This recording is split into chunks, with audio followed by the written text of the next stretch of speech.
स्वागत है आप सभी का हमारे YouTube चैनल हिंदी ज्ञान पर। एक बार पुनः हम आपसे जुड़ चुके हैं एक नए वीडियो को साझा करने के उद्देश्य से। इस वीडियो में हम क्लास 10 यूपी बोर्ड के छात्रों की हिंदी पाठ्य पुस्तक में संकलित गद्य खंड का दूसरा अध्याय ममता कहानी, जो कि जयशंकर प्रसाद जी द्वारा लिखित कहानी है। इस कहानी के सारांश को हमने इससे पहले वीडियो में साझा किया था। अगर आपने उस वीडियो को नहीं देखा है तो कृपया आप हमारे प्लेलिस्ट में जाकर उस वीडियो को देख सकते हैं, अन्यथा आप कमेंट सेक्शन में कमेंट कर दें, हम वहां आपको लिंक प्रोवाइड कर देंगे। ममता कहानी का सारांश देखने के पश्चात हम प्रश्न अभ्यास की ओर बढ़ते हैं। प्रश्न अभ्यास में देखते हैं कि किस प्रकार से प्रश्न इस शीर्षक से संबंधित पूछे जाते हैं। तो प्रश्न अभ्यास में दिया गया है कि निम्नलिखित गद्यांशों के नीचे दिए गए प्रश्नों के उत्तर दीजिए। तो गद्यांश दिए गए होते हैं और उससे संबंधित प्रश्न पूछे जाते हैं जिसके उत्तर आपको लिखने होते हैं। तो देखिए, पहला गद्यांश जो कि इस प्रकार दिया गया है कि रोहतास दुर्ग के प्रकोष्ठ में बैठी हुई युवती ममता सोन के तीक्ष्ण गंभीर प्रवाह को देख रही है। ममता विधवा थी, उसका यौवन सोन के समान ही उमड़ रहा था। मन में वेदना, मस्तक में आंधी, आँखों में पानी की बरसात लिए वह सुख के कंटक संयन में विकल थी। वह रोहतास दुर्गपति के मंत्री चूड़ामणि की अकेली दुहिता थी। फिर उसके लिए कुछ अभाव होना असंभव था, परंतु वह विधवा थी। हिंदू विधवा संसार में सबसे तुच्छ निराश्रय प्राणी है। तब उसकी विडंबना का कहाँ अंत था।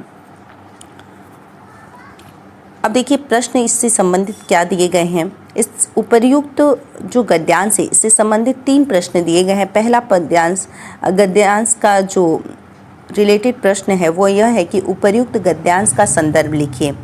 तो आप लिखेंगे कि प्रस्तुत गद्यांश हमारी पाठ्य पुस्तक में संकलित ममता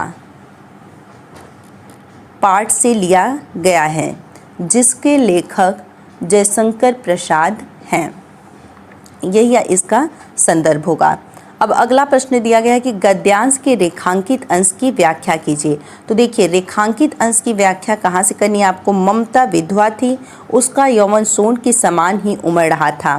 मन में वेदना, मस्तक में आंधी, आँखों में पानी की बरसात लिए वह सुख की कंटक सैया में विकल थी। यहाँ से लेकर यहाँ तक आपको रेखांकित अंशों की व्याख्या करनी है। तो आप रेखांकित अंश की व्याख्या में लिखेंगे कि नव युवती ममता हिंदू विधवा थी, जिसके लिए आजीवन पुनर्विवाह वर्जित था। उसका यौवन उफनती शोक नदी के समान पूरे उफान पर था। उसके मन में विधवा होने की पीड़ा, मस्तिष्क में विचारों की आंधी, आँखों में विवशता के आंसू बरसात की भांति झर रहे थे। वह सुखों से परिपूर्ण थी, परंतु फिर भी उसके लिए जो सुख थे वह कांटों के समान उसे अनुभव करा रहे थे। यानी जो ममता थी वो भौतिक सुखों में रहते हुए भी क्या थी, बहुत ही बेचैन थी। जैसे कांटों की सैया यानी बिस्तर पर लेटा हुआ व्यक्ति पीड़ा से बेचैन रहता है, उसी प्रकार से जो ममता थी वह भी क्या थी, बेचैन थी, तमाम सुख सुविधाओं के बावजूद भी। यही आप अपने शब्दों में लिख लेंगे। अगला देखिए, प्रश्न दिया गया कि उपर्युक्त गद्यांश में हिंदू विधवा की स्थिति कैसी है। तो आप इसका उत्तर लिखेंगे कि उपर्युक्त गद्यांश में हिंदू विधवा सामाजिक बंधनों में जकड़ी, पीड़ित मन और मस्तिष्क में भावनाओं की टकराहट से उठती आंधी से आंखों से आंसू की बरसात करती हुई विकल स्त्री होती है। इतना आप इसका उत्तर लिख देंगे। अगला देखिए, अगला गद्यांश दिया गया है कि हे भगवान, तब के लिए विपद के लिए इतना आयोजन, परम पिता की इच्छा के विरुद्ध इतना साहस, पिताजी क्या भीख न मिलेगी। क्या कोई हिंदू भूपृष्ठ पर न बचा रह जाएगा जो ब्राह्मण को 2 मुट्ठी अन्न दे सके। यह असंभव है। फेर दीजिए पिताजी, मैं कांप रही हूँ। इसकी चमक आँखों को अंधा बना रही है। मूर्ख है, कहकर चूड़ामणि चले गए। इससे संबंधित देखिए प्रश्न पूछा गया। पहला प्रश्न पूछा गया उपर्युक्त गद्यांश का संदर्भ लिखिए। तो संदर्भ ठीक आप उसी तरह लिखेंगे कि प्रस्तुत गद्यांश हमारी पाठ्य पुस्तक में संकलित ममता पाठ से लिया गया है, जिसके लेखक महाकवि जयशंकर प्रसाद जी हैं। अगला देखिए, अब देखिए रेखांकित अंश की व्याख्या करनी है आपको। रेखांकित अंश जो है कि हे भगवान तब के लिए विपद के लिए इतना आयोजन, परमपिता की इच्छा के विरुद्ध इतना साहस। तो इसका आप लिखेंगे कि रेखांकित अंश की व्याख्या में आप लिखेंगे कि इन पंक्तियों में महाकवि जयशंकर प्रसाद ममता के मुख से जीवन के सत्य को स्पष्ट कर रहे हैं।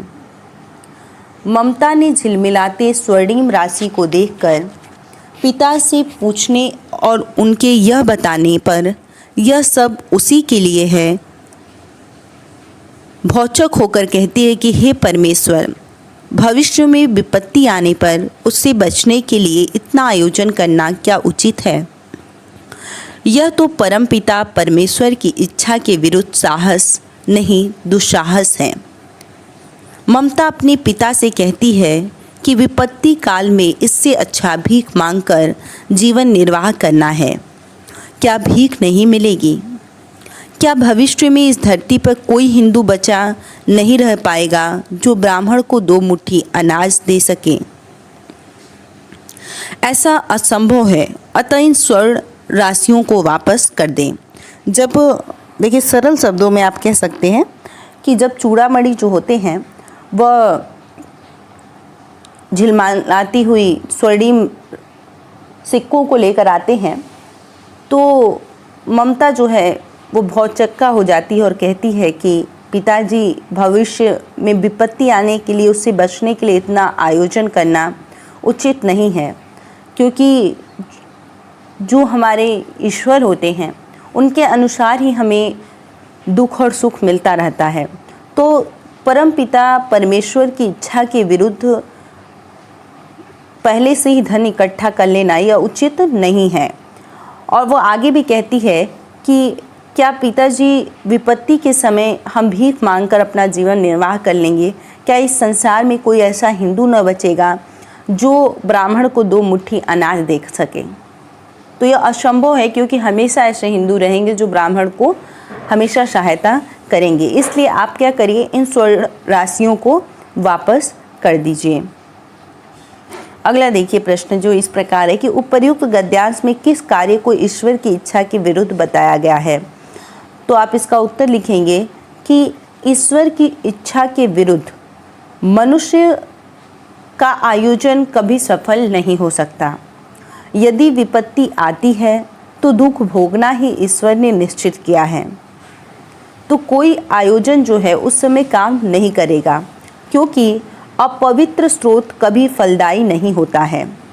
गलत तरीके से प्राप्त धन केवल विनाश का कारण बनता है, क्योंकि यह ईश्वर की इच्छा के विरुद्ध है। ममता के पिता चूड़ामणि ने घूस के रूप में स्वर्ण राशि प्राप्त किया था और उसे बताया कि यह विपत्ति के अवसर पर काम आएगा। इसी आयोजन को ममता ईश्वर की इच्छा के विरुद्ध बता रही है। अगला देखिए गद्यांश जो कि इस प्रकार है। आप इन गद्यांश को 2-4 बार इस वीडियो को सुने आप, और उसके बाद अपने शब्दों में इसको लिख सकते हैं। सारांश को पहले देख लीजिए ताकि आपको अच्छे से समझ में आए। देखिए, गला सूख रहा है, साथी छूट गए हैं, अश्व गिर पड़ा है, इतना थका हुआ हूँ। इतना कहते कहते वह आदमी धम से बैठ गया और उसके सामने ब्रह्मांड घूमने लगा। स्त्री ने सोचा यह विपत्ति कहाँ से आई।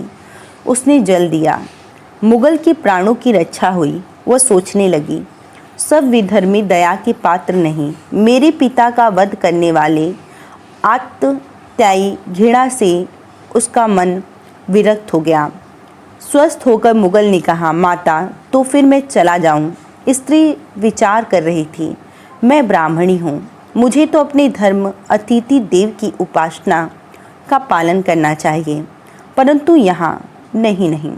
सब विधर्मी दया के पात्र नहीं, परंतु यह दया तो नहीं, कर्तव्य करना है।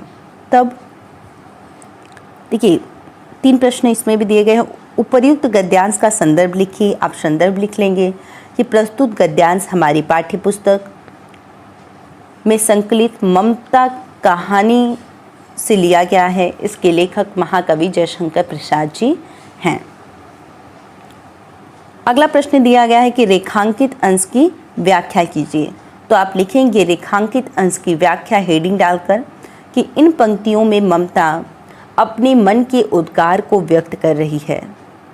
ममता ने झोपड़ी के सामने प्यासे थके हारे बैठे मुगल को पानी पिलाकर प्राणों की रक्षा की, किंतु जब वह मुगल उनसे शरण मांगने लगा तो वह अविश्वास से भरकर सोचने लगी कि शेर शाह ने ही उसके पिता की हत्या की थी। यह मुगल भी उसी तरह का विधर्मी व्यक्ति है। धर्म में विभिन्नता के बावजूद हर व्यक्ति दया का पात्र होता है, किंतु विधर्मी जो होते हैं वो दया के बिल्कुल पात्र नहीं होते हैं, क्योंकि कुछ लोग बहुत ही क्रूर होते हैं, जैसे उसके पिता का हत्यारा विधर्मी शेर शाह। ऐसे बहुत सारे विचार ममता के मन में आ रहे थे। अगला देखिए प्रश्न दिया गया है कि स्त्री किस धर्म के पालन के विषय में विचार कर रही थी।